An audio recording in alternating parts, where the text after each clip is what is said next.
Allez, merci d'accueillir notre invité Fifth Bossi dans les studios, s'il vous plaît. Quel accueil. C'est comme ça ici. C'est la moindre des choses, c'est comme ça. Merci. Fifth Bossi qui est Fifth de Bouscapé, on peut encore dire Fifth de Bouscapé ou pas? Mais pourquoi? Mais je sais, arrêtez, non, mais c'est bien encore sûr. sur Instagram. Donc Bien sûr, t'as vu, mon Insta c'est Fifth de Bouscapé. Je suis un des papas de Bouscapé. Tu vois, donc c'est. Bon, maintenant il est adulte, hein, il a 20 ans, donc.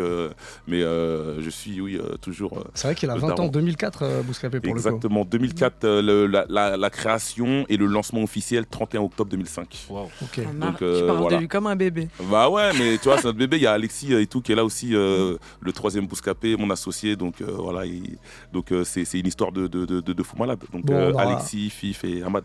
On aura l'occasion de parler un petit peu du parcours tout à l'heure. Tu es là pour nous parler de ce documentaire qui sera sur MTV le 16 mars, à partir du 16 mars et rediffusé après, c'est ça hein, À sur les partir autres du antennes. 16 mars, il y aura un épisode par semaine, et puis après sur les autres antennes de MTV, sur MTV Hit, et après sur la plateforme Paramount+, parce que MTV fait partie du groupe Paramount. Ok. Donc après, ce sera sur toutes les plateformes, ceux qui ont Paramount, ils pourront regarder. De toute façon, même sur MTV, vous avez tous MTV, normalement, vous pouvez regarder. On a tous MTV, je sais pas, vous avez MTV? Bah Moi oui, aussi, moi hein, j'ai ouais, MTV. Je crois que Ok, d'accord. c'est dans des box, Dans toutes, même les télés connectées là, de toute façon. il y a Ok. MTV. On a MTV, on a MTV. C'est Voilà. bon, d'accord, ok. Bah, pardon, excusez-moi, je me préoccupe des gens. Un documentaire qui s'appelle 20 piges, Ouais. les deux âges d'or du rap français. C'est ça même. Ça parle donc rap français uniquement. Ouais. Comment tu as eu l'idée de le faire ce doc? Comment j'ai eu l'idée? C'était pendant le Covid, pendant le confinement. Ok, Quand on ça était- date du coup. Ouais, ça date, ça fait longtemps. C'était pendant le confinement, fallait s'occuper. Et moi, je rangeais mon garage, et puis je suis tombé sur des magazines, des anciens magazines, et j'ai commencé à les feuilleter, et je me suis dit, c'est marrant et tout, à l'époque, il se passait ça, il y avait ça, enfin, ça m'a rappelé plein de trucs. Et C'était quoi les magazines de l'époque, les Radicales, les ouais, RER, tout ça? je suis tombé exactement sur un rap mag, mais voilà, c'est tous, hein. Moi je les ai tous, Radical, L'Affiche, y a eu le RER rap pendant un mag, moment. RER aussi, et je suis tombé sur un rap mag, et dans ce rap mag là, ça te parlait des 5 dernières années, donc de 98 à 2002, et tous les disques d'or qu'il y a eu pendant ces années-là. Et il n'y en a pas eu beaucoup. Et je faisais la comparaison comparé à aujourd'hui, donc on était à ce moment-là, on était en 2020. Et mais aujourd'hui, il y a 100 disques d'or par jour qui sont délivrés et tout. Et quand je lis, je me dis, mais les petits, ils sont pas au courant de ce qui s'est passé à l'époque et tout. Je fais, non, il faut que j'en parle, il faudrait que. Voilà. Donc j'ai commencé à gratter des trucs, et puis etc. Et puis est venue l'idée de faire un docu en mélangeant les deux époques, les deux périodes, parce qu'aussi souvent, on a l'impression que les deux générations se parlent pas. Souvent, on dit que les vieux, ils calculent pas les jeunes, qu'ils écoutent pas, ils disent que c'est pas spécialement bien, et souvent on dit que les jeunes ils s'en foutent de ce qui s'est passé auparavant.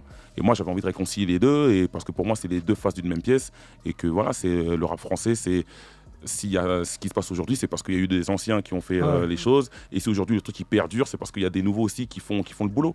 Donc faut pas opposer ces deux générations, c'est la même chose, c'est la même équipe et tout, donc voilà. On parle des deux âges d'or du rap français. Donc la première période, tu l'identifies quoi, fin Je pense qu'on est un peu tous unanimes. 96-2000, un truc comme ça, 95-2000. Ouais, exactement. C'est ça 95-2000 et la seconde 2015-2020. Ok. Donc c'est comme ça, je pense que je me trompe pas quand je dis ça, c'est pas déconnant. Donc on a choisi en plus de faire 2 quinquennats, 5 ans, et puis se dire voilà, c'est ça qui fait un peu la force du truc. Selon toi, si les deux générations ne communiquent pas forcément, c'est parce qu'il y a eu ce trou au milieu, la crise du disque qui a aidé tout ça aussi?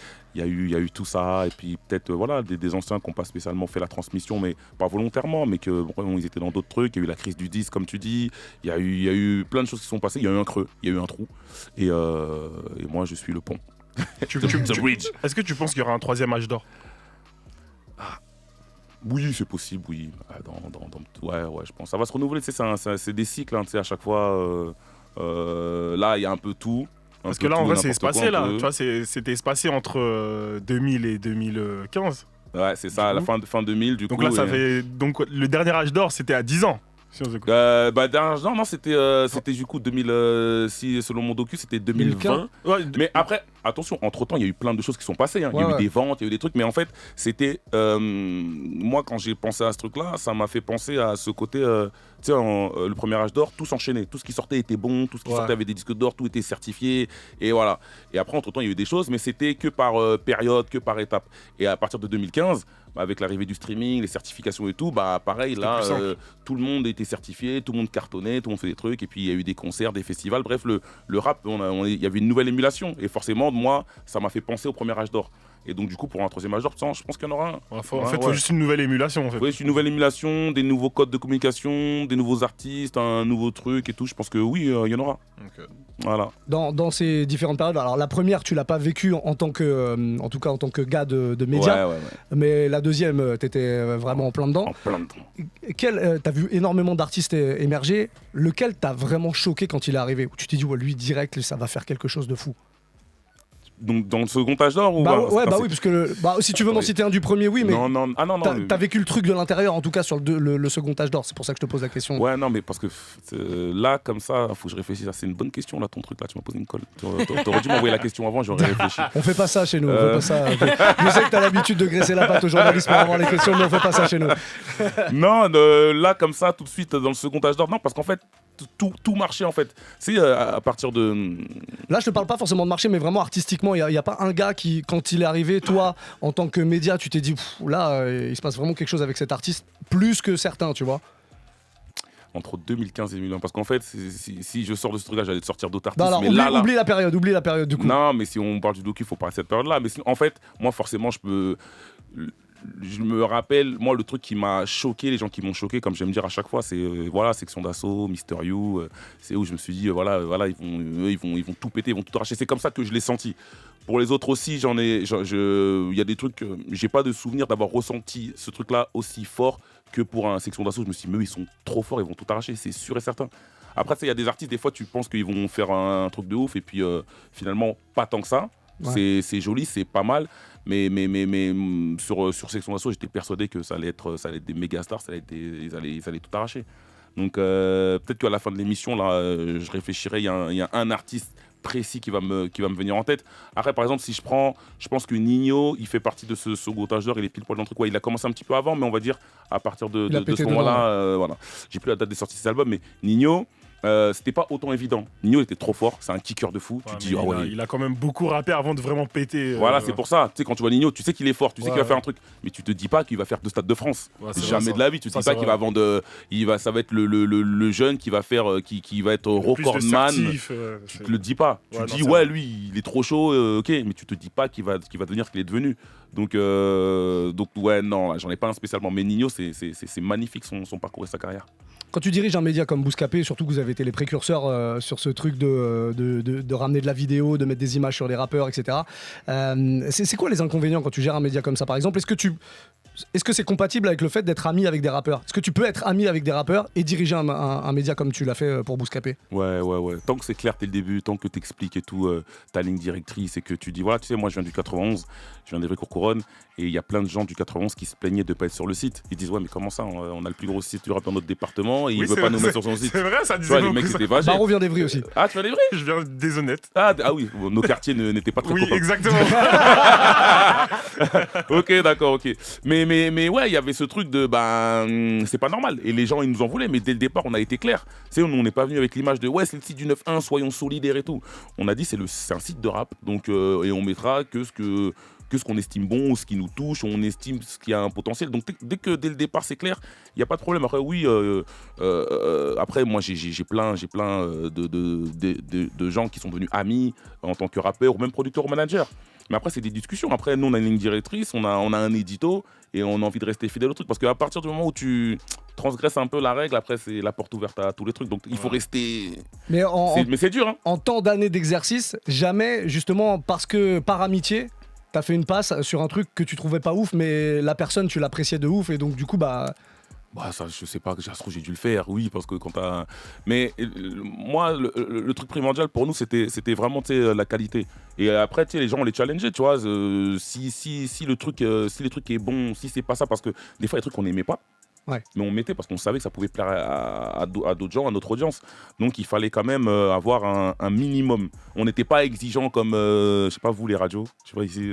Tu dis vous, nous on choisit pas la musique, hein, tu sais, c'est pas nous. Non, hein. Mais les programmateurs, tu vois. Voilà, nous c'est Internet, donc on n'a pas un nombre limité de morceaux à mettre ou pas. Nous on peut en mettre 1000, 2000, c'est pas important. Mais ce qu'on voulait, comme c'est un peu aussi l'image de notre site, il fallait quand même un minimum de qualité. Mais après, oui, t'as des affinités avec des gens et puis voilà. Mais c'était quand même primordial parce que tous ces gens-là, ils ont tous des amis, des frères qui rappent ou des petits de leur quartier qui rappent. Et plein de fois, ça m'est arrivé, t'as beau être mon gars, mais ton gars, c'est pas bon, laisse tomber, non. Qui travaille son kung-fu, et après, il reviendra avec plaisir, tu vois. Au moins, t'as l'accès à nous, et ce sera plus simple. Mais si c'est pas bon, c'est pas bon. Vraiment, on était vraiment dans cette ligne-là, tu vois, c'était super important. C'est son kung-fu. Moi, j'ai bien aimé les extraits que j'ai vus. J'ai un peu dégoûté parce que je veux voir le reste. Et que je te tente le 16 mars. Désolé, Élise, là, t'as vu, essaye d'envoyer les bails, s'il te plaît. Ouais, ça serait sympathique. Élise, ça aurait été cool, tu vois. On va les inviter à l'avant-première, au pire. Bah voilà, ça fait plaisir. Mais du coup, je suis contente parce qu'en fait, moi, je m'y connais pas trop en rap et tout. Et du coup, j'avais un peu peur. Je me suis dit, ça va être un peu genre le dégoût de se dire, ouais, le rap, il a changé, tout et tout. Alors que pas du tout. Donc, du coup, ça m'a grave plu. Et je voulais savoir, c'est quoi, toi, qui te plaît le plus dans les bouleversements qu'il y a eu dans le rap ? Tu vois, genre, par exemple, tu vois l'arrivée de l'autotune, ou bien le fait que les Belges, ils aient ouvert aux autres tout le... Tu sais, moi, je suis un bousier de rap, je suis un amoureux du rap. Moi, tout ce qui peut mettre en valeur et qui peut mettre bien notre musique. Et... C'est parce qu'on a longtemps été décriés. Bah oui. Ouais, les yo-yo, les wesh-wesh, ouais, les casquettes, les trucs, les racailles. Et ça, on nous a tout mis. Et, ça n'a pas été simple pour nous, passionnés de rap, amoureux du rap et acteurs du rap. Donc pendant longtemps, ça a été galère. Et moi, plus on est de fous, plus on rit, plus il y a de passionnés, plus il y a de gens qui aiment ce truc-là. C'est même souvent, il y a plein de nouveaux sites qui sont arrivés et les gens, ils ont voulu nous mettre en opposition, en concurrence.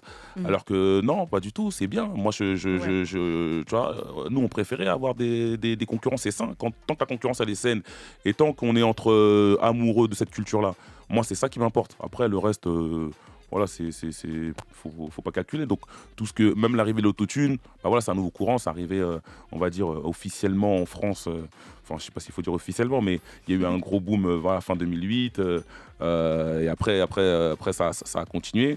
Au début, oui, ça peut faire bizarre, mais c'est que de la musique. Après, il y en a, ils l'utilisent super bien. Maintenant, c'est grave maîtrisé. Je sais que pendant longtemps, c'était un débat, l'autotune, mais en fait, c'est même pas un débat. C'est terminé, c'est fini, tu vois.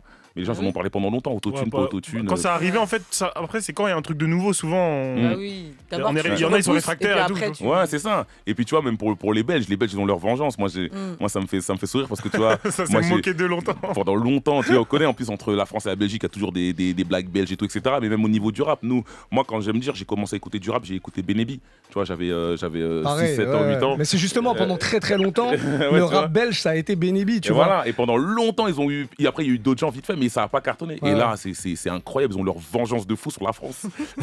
Tu vois. Donc, moi, j'aime trop. J'aime bien. Bon, cool. Plus il y a de monde qui rentre dedans, plus ça te plaît. Non. Même si... Plus il y a de vrais gens. C'est important parce que quand il y a beaucoup de monde, souvent, c'est bizarre. Non, parce qu'en ce moment, il y a des trucs sur Twitter qui se passent et tout. Plus il y a de gens passionnés qui aiment cette musique et cette culture. Parce qu'il y en a des fois, ils aiment la musique, mais ils n'aiment pas notre culture. C'est exactement ça. Ils aiment la culture. Parce que souvent, voilà, il y en a, ils se servent du rap pour se faire mousser et tout, etc. Mais ils n'aiment pas ce qu'on représente, ce qu'on est. Ça leur fait juste des clics sur leur compte Twitter, sur leur chaîne YouTube et tout. Tu fais référence à quoi quand tu dis se passe des choses sur Twitter ? Bah là, en ce moment, on parle beaucoup, il y a beaucoup de racistes, qui parlent de rap, qui ont des comptes Twitter et tout, qui se servent de cette musique pour pouvoir, j'ai pas les noms exactement, hein, mais non, pour de vrai, sinon aujourd'hui, moi je m'en fous. Mais tu vois, il y a plein de débats et tout sur Twitter et ouais, là j'ai un nom en tête, mais t'as vu, moi j'ai rien dit. Moi je sais. Non, mais parce que voilà, il y a plein de gens qui se font remonter. On n'est pas en direct, Fif, t'inquiète. Il y a plein de gens qui se font remonter et que voilà, on sait qu'il y a 10 ans, tu sais, ça me fait penser à une phrase de Isha. Avant de, je me rappelle plus exactement sa phrase, mais avant de kiffer le rap, t'écoutais Tokyo Hotel. Donc ouais, t'as plein de gens avant qui écoutaient pas cette musique et maintenant parce que c'est à la mode, ouais. C'est à la mode, mais quand tu regardes leur passé, c'était pas des gens qui étaient amoureux de notre culture et de notre musique, quoi. Ouais. Donc voilà. Moi j'ai une petite question. Tu vois, par exemple, là, ces dernières années, il y a eu beaucoup de polémiques sur le rap, etc. Comme t'as dit, et surtout récemment, tu vois, il y a une question qui revient beaucoup.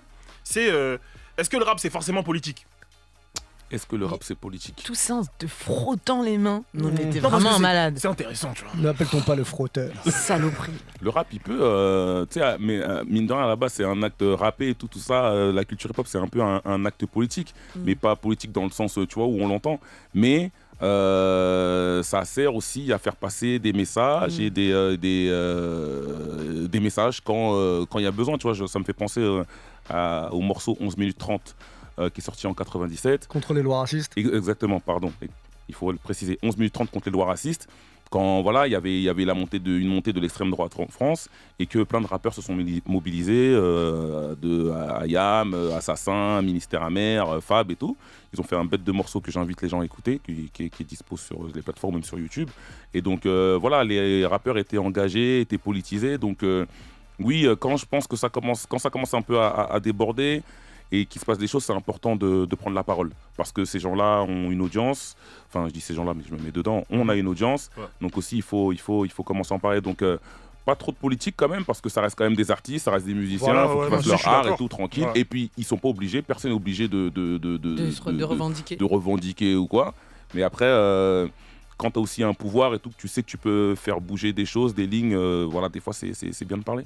Mais un morceau comme tu citais 11 minutes 30 contre les lois racistes, t'imagines le même aujourd'hui, c'est une époque révolue ça, non? Ça existe pas, les gens sont moins conscientisés. Surtout qu'on parle d'une époque où sur ce morceau-là, c'est pas des inconnus, tu vois. C'est les têtes, c'est comme si aujourd'hui t'avais, je sais pas moi, PNL, Nekfeu, Nino, Gazo, Niska qui se réunissaient pour faire un morceau quoi. C'est impossible. Je vois pas le truc aujourd'hui. Impossible. À l'époque, c'était ça, ils se sont dit ah ouais, ils sont tous réunis, toutes les têtes, toutes les stars de l'époque, on dit il faut qu'on fasse un morceau, là ça part en sucette, il faut qu'on se réunisse. C'est pas normal ce qui se passe en France, la montée de l'extrême droite, et ils ont tous fait un morceau ensemble. Aujourd'hui, tu vois, le rap il a changé, comme dirait. Et on est avec notre invité Fif Tobosieke, Fif de Bouscapé pour ce documentaire qui arrivera le 16 mars prochain sur MTV. Documentaire qui s'appelle 20 piges, les 2 âges d'or du rap français. On parle donc rap français avec lui. On le disait tout à l'heure, donc un documentaire en 5 épisodes, si je me trompe pas. 5 épisodes. C'est ça même. Et qui sera diffusé sur plusieurs jours. Chaque semaine, chaque semaine et tout. Et combien de temps les épisodes, pardon? 45 minutes. Okay. Et chaque épisode a une thématique bien précise. Parce que tu sais, quand on a fait ce docu, souvent il y a des docus sur le rap français qui sont faits. Ça part de Porte de la Chapelle. Enfin, on part de New York, on arrive à Porte de la Chapelle. Et c'est souvent les mêmes histoires qui sont racontées. Okay. Et du coup, nous, on a choisi, avec l'équipe, parce que je suis pas tout seul, je suis l'idée originale et tout, mais avec moi, je suis accompagné de Only Pro, qui est coproducteur, et de HK Corp. Et il y a beaucoup d'intervenants aussi. Oui, il y a plein d'intervenants. Il y a une bonne quarantaine d'intervenants. Et il y a Lionel Hirley qui a fait le clip basique d'Orelsan et d'autres clips de Booba qui a la réal du projet. Et voilà, comme c'est le rap, le rap a 50 ans. Le hip-hop a 50 ans. Le hip-hop, voilà. Et le rap en France a 40 ans. Donc voilà, on a choisi des thématiques bien précises. Donc j'ai mes notes, parce que moi, je vais mourir. Non, mais c'est important. Faut être précis comme ça, tu vois. Fif, fais ton exposé, c'est à toi. Non, donc le premier épisode, c'est sur l'évolution, le rap, l'évolution musicale. Le deuxième, c'est sur l'industrie. Le troisième, c'est sur l'art de la communication. Quatrième, sur les concerts et les shows et les performances. Okay. Et le cinquième, c'est sur le rap dans la société, comment le rap a influencé les codes de la société ces dernières années. Okay. Donc, toi, t'as un petit préféré des épisodes ou pas du tout? Ouais, j'en ai un, mais je vais pas le dire. Bah pourquoi? Parce que j'ai pas envie d'influencer les gens. Mais faut influencer. Faut influencer. Mais non, parce qu'après les gens ils vont aller directement regarder celui-là, ils vont regarder les autres. Vous allez tous les regarder. Moi j'ai regardé juste des extraits, j'ai envie de tout voir. Non mais non franchement ils sont tous bien, je les aime tous mais il y en a un que j'aime beaucoup, tu vois, c'est comme ça et parce que voilà, on a plein d'intervenants. Ouais, non, je sais pas, c'est l'enchaînement, tout est beau dedans, c'est l'enchaînement des paroles, de ce qui est dit, de tout, de plein de trucs. Franchement, voilà. Ouais, j'en ai un, je l'aime beaucoup. Mais c'est celui qu'on en antenne ou pas? Ouais, alors en antenne, je te dirais, mais c'est celui qu'on balancera à l'avant-première, parce qu'on va faire une avant-première le 15 mars au Pâté Beaugrenelle. Parfait, c'est juste à côté. Voilà, c'est pour ça, on va faire une avant-première et tout. Donc on va lancer les invités bientôt. Bon, il n'y a pas beaucoup de place. Et est-ce que tu es d'accord avec tout ce qui est dit dans le documentaire? Ah bah bien sûr. Y a pas un truc sur lequel t'es pas forcément d'accord, tu vois. Poto, c'est mon docu. Ouais, non, mais... Alors, attends, parce que regarde. moi j'aime bien être précis. Ouais. Je suis idée originale, donc c'est mon idée. Ouais. C'est moi qui ai trouvé le nom du titre du docu. Je suis coproducteur et je suis coécrit à la coécriture. Donc c'est co-auteur. Donc c'est mon docu. Donc tout ce qu'il y a dedans, je l'assume et c'est. Ouais, non, parce qu'il y a 40 intervenants, tu vois. Ouais. Peut-être il y a quelqu'un qui est venu parce qu'il y a un thème qui est abordé. Peut-être il y a quelqu'un qui est venu avec un. Ouais, non, j'ai capté, mais toi tu coupes ou bien tu. Non, moi je mets tout. Moi justement. Voilà, je pense que tu mets tout, tu vois. Donc ouais. tout le monde était en accord avec toi. Ouais, après les gens ils racontent ce qu'ils veulent. On peut être en désaccord, mais on a essayé d'être fidèle à ce que disaient les gens, de pas tronquer leurs propos. Et puis les gens ils sont venus, ils racontent ce qu'ils ont envie. Moi je les ai pas orientés, on pose des questions. Et puis l'idée c'était qu'ils se sentent à l'aise et qu'ils racontent ce qu'ils ont envie. Moi j'avais pas envie de censurer et j'avais envie qu'ils puissent raconter pleinement ce qu'ils avaient sur le cœur. Donc non, pas de censure ou quoi. Mais tout ce qu'il y a dedans, bien sûr, on assume à mort. De toute façon, c'est ça un peu le docu. Il y a diversification des visions de chacun. Donc, tu vois, l'idée c'est pas de dire oui, on est les meilleurs, on est les plus beaux, oui, c'est trop bien et tout. Non, tu vois, quand tu fais un docu, il faut les deux côtés, tu vois, le côté cool et le côté un peu relou. Et puis voilà. Pour en venir à l'idée originale du documentaire, c'est donc ces deux périodes, ces deux âges d'or du rap français. On est passé d'une époque où le rap était pas pris au sérieux par l'industrie, par le business, à une seconde époque. Alors ça marchait quand même, il y avait quand même des gens qui faisaient de l'argent avec le rap, mais sur le deuxième âge d'or du rap français, on se rend bien compte que l'industrie a compris qu'il y avait un gros billet à faire. Ouais. Toi, t'étais vraiment actif à ce moment-là avec le média Bouscapé, au moment où il y a eu le switch. Ouais. Est-ce que tu arrives à te rappeler d'un événement ou d'un moment où tu as capté qu'il y avait eu la bascule de leur côté à eux, du côté de l'industrie où vraiment les choses ont commencé à changer? Ça arrivait, alors tu sais, il y a eu plusieurs petits trucs et tout, mais ça s'est fait petit à petit. Déjà, il y a eu le premier truc et tout où, tu vois, en 2000, c'est en 2011, c'est ça, 2001, 2009, 2010. Ouais, 2010, on va dire, 2011, où les maisons de disques sont toutes remises à signer du rap. Avant, elles n'en signaient pas. Pendant presque 10 ans, elles n'en signaient plus parce que ça marchait plus. Et en fait, il y a eu l'avènement de la section d'assaut. Et ils ont vu qu'un groupe de rap composé de majoritairement de noirs, que ça pouvait marcher, qu'il y avait une émulation et tout. Et à partir de là, toutes les maisons 10, le mot d'ordre dans maison 10, c'était il nous faut du rap. Et ça a signé du rap à mort. Donc il y a eu un avant section d'assaut et un après. Après, tu as eu quoi? Tu as eu tout le côté, forcément, les festivals. Les festivals qui historiquement rock, pop et tout ce que tu veux, qui jamais de leur vie ils ont invité du rap, ou sauf les méga stars quoi, Diams, NTM, IAM, après ou Orelsan, genre le haut du panier qui vendait et tout, etc. Et qui maintenant tous ces festivals là sont devenus des festivals de rap alors que c'est même plus. C'est les mêmes festivals qui existent encore aujourd'hui. C'est les mêmes, sauf qu'ils ont changé. Ils ont changé leur DA quoi. Ils ont changé la DA. Je sais pas s'ils aiment le rap, je pense pas. Je pense qu'ils aiment juste l'argent du rap.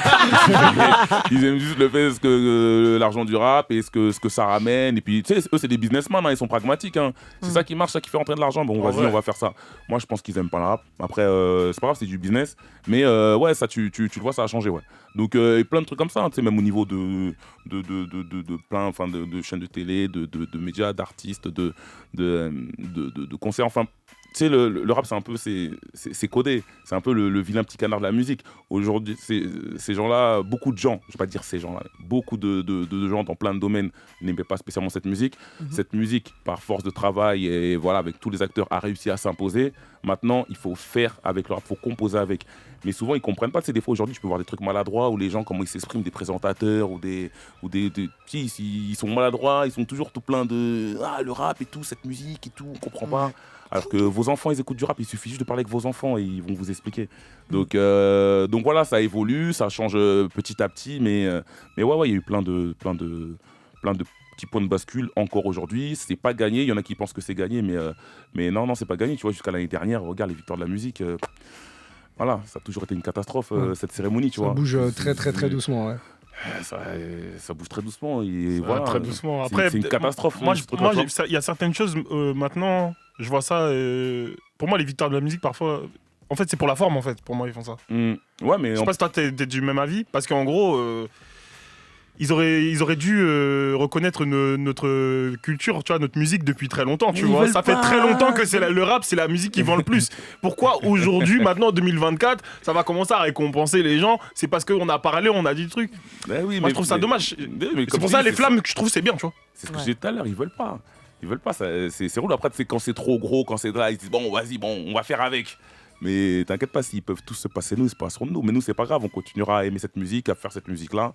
Et puis voilà, jusqu'à ce que ça change. Donc, moi, j'ai pas de problème avec ça. On est tous bien dans notre coin à faire notre truc. C'est à la base. C'est un truc bien d'être dans son coin. Faut pas aller chercher la reconnaissance. En fait. Non, voilà, c'est ça, moi, qui me dérange. Et souvent, malheureusement, on veut cette reconnaissance. Mais reconnaissance de qui, de quoi, on s'en fout.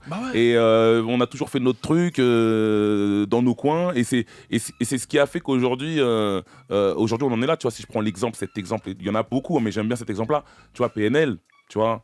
Ils ont fait un truc dans leur coin et aujourd'hui tout le monde les veut, tous les médias mainstream à un moment donné quand c'était trop tout le monde les voulait, puis ils ont dit ouais non, tu vois comme il dit NOS, il dit ouais j'aurais pu passer dans vos reportages de merde et tout, donc non on fera pas d'interview avec vous, on fera rien avec vous, donc parce que après quand ça va pas c'est les premiers à te taper dessus, c'est ça, tu vois c'est un petit truc, ils sont contents, ils se ruent dessus, ils servent de toi de toute façon, ils te font venir pour l'audience ou un truc comme ça et tu sais qu'en vrai ils aiment pas ta musique. C'est ça, et c'est ce qu'on explique dans le docu, justement que le rap et la société et tout ça c'est un peu ce côté même au niveau des médias, il y a ce côté-là. On a une séquence d'ailleurs qui a sauté. Je sais pas si j'ai le droit de le dire ou pas, mais je le dis. Plaisir. Non, mais en fait, on a mis une séquence dedans. C'est la séquence de Fab chez Taratata. Okay. Pour ceux qui sont chez Nagui. Je me rappelle très bien. Et où il se fait. De toute façon, la séquence est sur YouTube. Il est avec un chanteur québécois, je sais plus comment ça, Robert Charlebois, un truc comme ça. Ils se moquent tous de lui. Ils sont là en train de se moquer. Fab, il est en mode. Ils font yo-yo, tout ça. Même Nagui, d'ailleurs, qui le reçoit. Ils font mais le rap c'est sérieux, on s'amuse pas. Et Nagui il est en mode mais sois content qu'on t'invite déjà, machin, il dit mais les gars, moi je suis là pour faire mon travail, c'est sérieux, je suis un rappeur, tu vois, c'est sérieux. Et donc du coup, Nagui dit si t'es pas content tu pars. Fab il a dit vas-y je pars. Donc du coup cette séquence a été dans notre docu, donc on a demandé les autorisations et Nagui qui est producteur il a dit non. Il veut pas. Okay. C'est dommage ça. C'est dommage. Parce que c'est une toute autre époque et ça montre pas ce qu'il a envie de montrer aujourd'hui. J'imagine. Peut-être que sa vision a évolué aujourd'hui aussi. Encore une fois. C'est pour ça, tu vois, ça se trouve. Peut-être que le rap c'est la mode aujourd'hui aussi. Peut-être que tu vois, il assume plus, tu vois. Mais à l'époque, c'est vrai, c'était pas simple. Et on voulait justement par rapport à cet extrait-là raconter, parce qu'en fait l'idée c'est ce documentaire, c'est pas pour taper sur qui que ce soit, sur les jeunes du rap, ou sur les anciens du rap, ou sur dire les gens de la société ils comprennent pas, c'est les méchants. C'est pour comprendre, expliquer comment c'était avant, comment c'est aujourd'hui et comment ça a évolué et que on part de très loin, ça a été compliqué avant, ça n'a pas été simple et qu'aujourd'hui c'est beaucoup plus simple et que le rap le rap s'est battu pour en arriver là. Et on explique les deux époques parce que les jeunes, je sais pas, qui ont 20 ans, 25 ans, 15 ans aujourd'hui, ils n'ont pas connu le premier âge d'or. Donc eux, ils sont nés avec Internet, avec YouTube, Dailymotion, avec toutes ces communications, avec Instagram. Donc pour eux, c'est normal. Il y a plein de trucs, c'est voilà, je veux faire un clip, je fais ça, une vidéo, bref, je veux faire ma promo, je fais un snap et tout. Alors qu'à l'époque, il n'y avait pas ça, tu étais obligé de passer par des canaux. Donc justement, aller dans des émissions comme Taratata et faire plein de trucs, et souvent, tu étais très mal accueilli. Parce que tes interlocuteurs ne comprenaient pas. Et c'est voilà, par ce docu-là, c'est ça qu'on veut expliquer, que ça a évolué, ça a changé, que c'est beaucoup mieux qu'avant. Dans les deux époques, justement, dont on parle, là, il y a un truc qui a bien évolué, c'est les groupes de rap français. Il y en a quasiment plus aujourd'hui. Ouais. Beaucoup moins. Il y en a, mais il y en a beaucoup moins. Il y a trop d'argent à partager, mon frère. Mais tu vois, à l'époque, le rap, il y avait moins de rappeurs solo que de groupes, tu vois ce que je veux dire. Et comment tu l'expliques ça? C'est vraiment une question d'argent. Il y a moins d'argent à partager. C'était aussi beaucoup des collectifs, je trouve aussi. À l'ancienne, je trouve. Non, mais regarde ce que je pense là, maintenant que tu me dis ça. Alors, je vais réfléchir à haute voix. Je pense que tu sais, avant, les gens traînaient ensemble. Il y avait des crews et il fallait avoir des crews. On a grandi avec tout ce qui est Mobb Deep, Wu-Tang, fallait avoir ça. C'était des équipes, ouais. C'était des équipes, tout le monde avait son équipe. T'étais au quartier, t'étais avec tes gars, vous traînez à plusieurs et tout, etc. Et puis aujourd'hui, il y a une génération qui a grandi. Tu sais, les gens ils ont grandi sur Internet, donc ils sont chez eux tout seuls dans leur chambre. Donc les gens, je crois, ils traînent plus dehors ou ils traînent moins, je sais pas. Et donc du coup, t'es moins avec des gens. Tu sais, avant, on allait au cinéma ensemble, on allait dans des concerts ensemble, on traînait au quartier ensemble, on était à la MJC ensemble, bref, tout le temps, on était tous en crew, quoi. Fallait traîner ensemble, c'était bizarre de traîner tout seul. Peut-être aujourd'hui, les gens, ils sont peut-être un peu plus solo, donc quand ils font leur truc, ils sont tout seuls, je sais pas. Tu le dis dans l'épisode 1, je crois, j'ai vu l'extrait, et tu parles en fait du fait que tu représentes aussi les quartiers, enfin, il représentait les quartiers, tu vois. Ouais. Donc du coup, peut-être que comme là, il représente un peu moins les quartiers et que c'est plus la musique qui représente, c'est pour ça qu'il y a moins de bandes. Ouais, aussi. Après, c'est peut-être vraiment là, j'essaye de vraiment, je réfléchis à voix haute. Pourquoi il y a plus de solo ou pas. Peut-être après la société elle est devenue comme ça aussi, un petit peu individualiste et tout. Et peut-être aussi les gens ils se disent tout seul j'avancerai plus vite, flemme de peut-être. Ils ont personne dans le même délire qu'eux, donc c'est un peu plus compliqué. Et voilà, j'essaye de comprendre. Après, les morceaux sont plus courts aujourd'hui. Ouais, les morceaux durent 2 minutes. Avant, fallait faire des morceaux de 3 minutes 30 ou 4 minutes. Donc tout seul, c'était mais tu pourrais dire ça fait un peu moins de travail, c'est pas grave, on fait un couplet chacun, refrain, c'est réglé, tu vois. Peut-être effectivement, tu parlais de le premier truc qui t'est venu en tête, c'est l'argent, c'est peut-être ça aussi, tu vois. Ouais, aussi, le fait de se dire, attends, moi j'ai envie de devenir une star seul. Ouais. Après, il y a ce côté-là, les gens aiment bien briller, t'as envie d'être ça. Peut-être je pense qu'il y a peut-être c'est plusieurs choses. J'ai pas encore étudié la question, mais voilà, je reviendrai et je vais faire ma petite recherche. Pourquoi il y a plus de solos que de groupes? Parce que c'est les devoirs qu'on va te donner pour la prochaine fois. Le prochain documentaire. Merci d'être passé nous voir. En tout cas, on rappelle que le documentaire 20 piges, les deux âges d'or du rap français démarrera le 16 mars sur MTV. Un épisode chaque semaine, il y a 5 épisodes et puis en rediff sur toutes les chaînes d'MTV. Ouais. Merci d'être venu nous voir. Paramount. Et ça arrivera sur Paramount Plus. J'ai pas la date, mais ça arrivera sur Paramount Plus. Okay. Bon, merci. Voilà. Force pour le documentaire. Merci pour l'invitation, franchement, vous êtes des bons. On attend la nôtre pour l'avant-première. Fort, vous viendrez. Non, je vous invite, mais vous venez aussi. Ouais, oui, on va venir. Parce que des fois, il y en a, ils aiment bien dire ouais, je viens, t'inquiète, et après, ils viennent pas. Ah non, on sera là, on est en face. On est là. Ok, allez, vas-y. Et en plus, franchement, j'ai beaucoup aimé les extraits. Je suis assez impressionné, mais pas te mentir. C'est gentil, merci beaucoup. C'est vrai. Oui, c'est bien de le dire. Moi, je suis pas rap. Je suis pas rap. Non, t'es pas rap français surtout. Bon, bref, si jamais, tu peux convertir des gens. Mais c'est pour ça, ça fait plaisir. C'est pour ça qu'on fait ce docu. C'est pour. Tu vois, on voulait pas faire un truc de puriste. On va isoler juste cette phrase. On va la convertir, t'inquiète pas. Juste ça. Ça va démarrer à 6 du match chez moi, là, ça va me casser ma porte. Après, tu pourras vraiment dire qu'il se passe des choses bizarres sur Twitter. Merci Phil d'être passé nous voir en tout cas.